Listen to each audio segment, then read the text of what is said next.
Today we're going to get a little bit deep and get you thinking about your future. It doesn't have to be scary if you just start to consider these points before you take your CELTA course.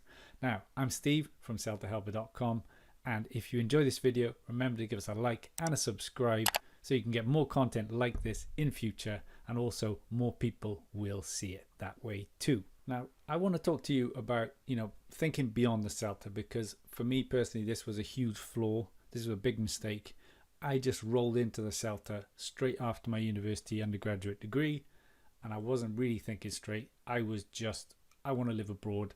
I liked languages. I'd done my undergraduate degree in languages, and I just wanted to do something to get out of the UK where I'm from. Just wanted to go abroad. I didn't really have the right mindset, in the sense that I was just doing it as the next thing to do rather than to think long term.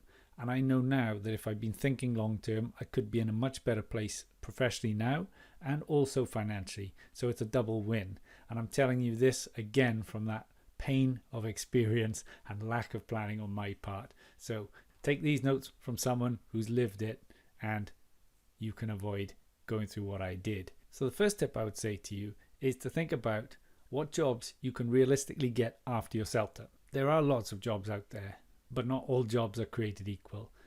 I mean, there's a huge difference between teaching online and for a very small hourly rate, and actually teaching in a well-respected school where you've got career progression. Now, I'm not saying online teaching can't be lucrative. It can, but there are huge amounts of low-level, entry-level jobs online that just don't pay the bills. Okay, so also have a look at the aspect of things like visas. Where can you get a job? Many people want to get a job abroad, but I know from speaking to people on this channel, on the blog, that many people who are non-native speakers do find it hard to get, let's say, ELT, English language teaching jobs abroad, because of some of the practices. The visas just don't permit it because they're non-native speakers. So try and be realistic about that, and it will help you to manage your expectations and to set realistic goals. So think about it in advance. Where can you get a job? Where would you be happy with a job? And what kind of job are you looking for? Doing that simple task in advance, maybe by going onto a website like TEFL.com, seeing what's out there, seeing when most of the jobs come up, whether you fit the profile. I know a lot of jobs, let's say you need to have a passport from an Anglophone country to get them in countries outside of those places. Just see, set your expectations and think, does this match what I need it to do? Because if not, maybe the CELTA isn't the right one for you. CELTA is a great qualification, but if it's not going to help you with your career progression in the short term, then think about, is it the right step at this moment in time? The next thing I would say to you is to try and develop a 5-year plan. Now, if that was me listening to this when I did my CELTA at the age of 23, I think it was, I would have terrified me, because as I said before, I just had no plan, didn't think about the future, and I was just kind of blind to it. But really, where do you see yourself in 5 years from now? Because that is really important, in the sense that each job you take really is going to be, let's say, most of the time it's going to be 1 academic year, so effectively a year, and that's only 5 of those. And 5 years from now, can you have that career progression if you take the right jobs? Is there scope to go further? Or is it just going to be a 1-year thing for you, maybe some kind of career break or like a sabbatical type job, and you're okay with that? But I would really focus on thinking about what jobs you could get that will help you to progress your career. If you want to be a CELTA tutor in the future, could you perhaps get a job at a CELTA center rather than just any language school? Because then those are the places where you can actually get on to be able to be put on the path to becoming a CELTA tutor.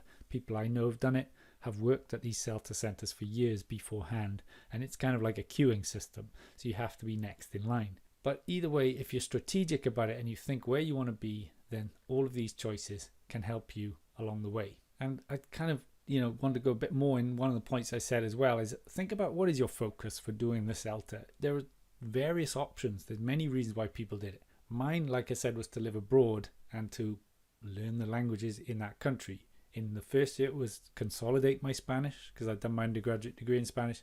And then the second year, I wanted to go to Italy to learn Italian, because I'd kind of learned a little bit, but I'd never studied it. And I did that. But other people, it might be that you want to have, financial reasons, because it is very lucrative if you go to certain places. I know that might sound strange to some of you, but there's places around the world where English language teaching pays extremely well. And some people out there have actually semi-retired within a few years of doing that, saving that money, buying a house back home, etc. So if you want to do that, what jobs can you get from there as well? The alternative then to earnings is actually having that career focus. Do you want to develop your career? Now, I touched on the idea of being a CELTA tutor and how you might go about doing that. There are also other options, and that kind of goes on to our next point, which is about development and progression. So if you are able to work in, for instance, a university in the future, because some of them have English language, well, many of them, at least in Anglophone countries, have English language teaching departments, and I went on to work in one for a few years previously. They're a good place because they often pay quite well, conditions are good, and they're generally year round. Language schools in Europe, let's say, a lot of them shut in the summer, or they do some kind of major change. They don't always have continued employment. Universities, at least in the UK, let's say, very good employment conditions, things like pensions and so on, as well as that potential for career progression.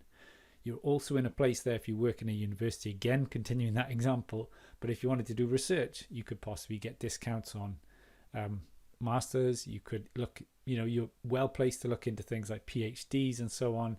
You're surrounded by the academic community, so that's a really great place to put yourself.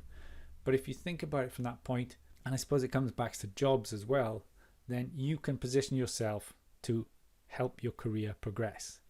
Another option you might want to do also is actually look into things like publishing. I've got a friend who went from a CELTA to 5 years, I think it was, teaching English at a language school, and then he came home to the UK and he went into a publishing career, and he's done very well for himself there as well.